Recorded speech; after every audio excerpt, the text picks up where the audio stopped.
I want to register my disappointment and the contempt with which the government is treating her citizens. The government did assure us that there was enough fuel to last Kenyans for 14 days, 2 weeks. Then, to our surprise, the government is increasing fuel prices for petrol by 28 shillings and for diesel by 43 shillings. That clearly tells you that the government does not respect its citizens. We as leaders, we cannot sit and watch the oppressors, who are the government, frustrating Kenyan citizens. They did tell us that there was resignation of some of the officials from the ministry, and even the DG EPRA did resign, PS did resign, because we were told that they were involved in fraudulent activities that was acquiring fuel which was going to be adulterated. And that fuel was going to be increased by 14 shillings. Today, to our surprise, the government is increasing fuel by 28 shillings petrol and 43 shillings diesel. It means that even that 14 shillings, the one that was adulterated, would have been better, because it was only going to increase by 14 Kenya shillings. I want to tell Kenyans that increasing fuel prices means increase in cost of living. Cost of living has been a major issue of concern. Kenyans don't have jobs. Increasing fuel means that the transport cost is going to increase, therefore Kenyans are going to be overburdened. It means that anything that is capable of being transported, from fertilizer to anything that is helping in agriculture, is going to increase. What does that mean? That an increment in transport cost is going to be taken care of in the final product, which is the food that is going to be sold, or a good that is being produced. And therefore it means that when you increase fuel price, you are going to automatically increase the cost of food in our nation. When you increase the cost of food, then the high cost of living that we were running away from, the cost of flour, cost of unga, cost of mboga, cost of any other thing that is capable of being transported and or eaten, is going to be increased. So a normal Kenyan, the disposable income is not going to be increased. Therefore, these Kenyans are going to be overburdened. Why should the government treat her citizens with lots of contempt?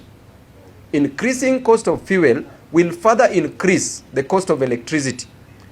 There is part of electricity in our country that we generate by use of thermal power plants. And in these thermal power plants, we use fuel in these plants. The moment you increase that cost of fuel, it means that the cost of electricity will increase. Increasing the cost of electricity is going to overburden Kenyans. Increasing cost of electricity is also going to increase the cost of production in various factories.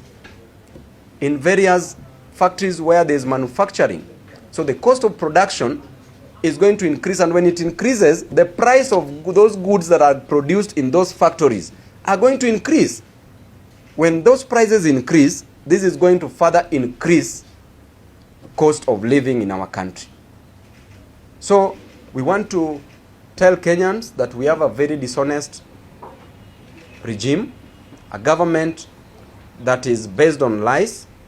We can never trust on them, and we want to warn this government that when this skyrocketing of prices of fuel will be implemented, this is the right time to call for Maandamano. That Maandamano that we used to say. And you journalists, you agreed with me that Maandamano is good. Yes. Why did you agree? Because we said kufukuza wakoloni ilikuwa nini? Journalist, ilikuwa nini? Maandamano. Ilikuwa nini? Maandamano. Kuleta multi-party system ilikuwa nini? Maandamano. Kuleta Gen Z kudeal na the draconian finance bill in 2025 ilikuwa nini? Mbadi kupata kazi ilikuwa nini? Si ni ukweli? So maandamano ndio time nzuri ya maandamano. Hii time ya increase prices za fuel because Kenyans are already suffering.